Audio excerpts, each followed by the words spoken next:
આપણા ઘરની વહુ એના સાસરે એના પિયરને ત્યાં ગઈ હોય અને આપણા ઘરની વહુનું આપણે હજી છૂટું ન કર્યું હોય અને તેમ છતાંય તે દીકરાને નાનું સંતાન હોય આપણી વહુને, અને એ સંતાનને લઈને જ્યારે બીજા ઘરે જાય ત્યારે તમારા હૃદયને પૂછજો કે તમને પીડા શું થાય.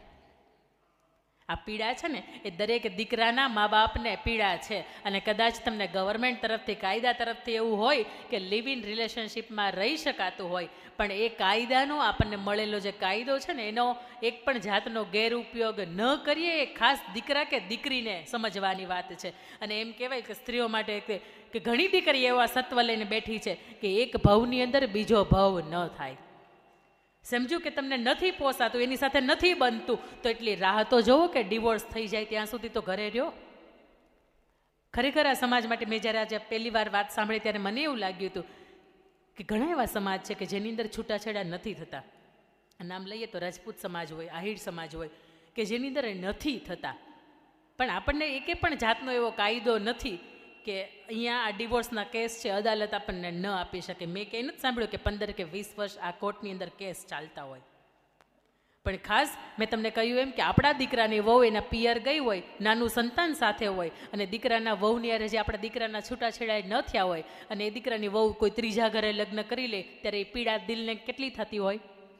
તો આ પીડા છે ને બીજા મા બાપ હોય ને એને થાય. પણ ખાસ દીકરીના મા બાપને એટલું સમજવાનું કે એક નહીં તો 2 વર્ષ ખમી જાઓ. દીકરી 35 વર્ષની હશે ને એના ભાગ્યની અંદર લખ્યું હશે ને તો એના સગ પણ નક્કી થશે અથવા તો બીજા કે ત્રીજા ઘરે એ જઈ શકશે. પણ 2 વર્ષ માટે તમે એવી સમાજ માટે બાજુમાં પાડોશી રહેતા હોય તો એના માટે એવી લાંછન વૃત્તિ ન કરો કે આપણે આપણી દીકરીનું જે છૂટું ન થયું હોય અને એ પહેલાં આપણે કોઈ બીજા ત્રીજા ઘરે પરણાવી દઈએ. આ ખાસ જવાબદારી છે ને એ મા બાપની છે. અને દીકરીની મા એમ કહે ને કે જ્યાં સુધી સગ પણ છૂટા ન થાય ત્યાં સુધી મારી દીકરીને નહીં પરણાવું, ત્યાં સુધી કોઈ આખા ઘરમાં કોઈ વ્યક્તિની એમ કે હિંમત ન થાય કે નહીં મારે સગ પણ નક્કી જ કરી નાખવાનું. ખાસ દીકરીઓને જ જોવાનું છે આ વસ્તુ.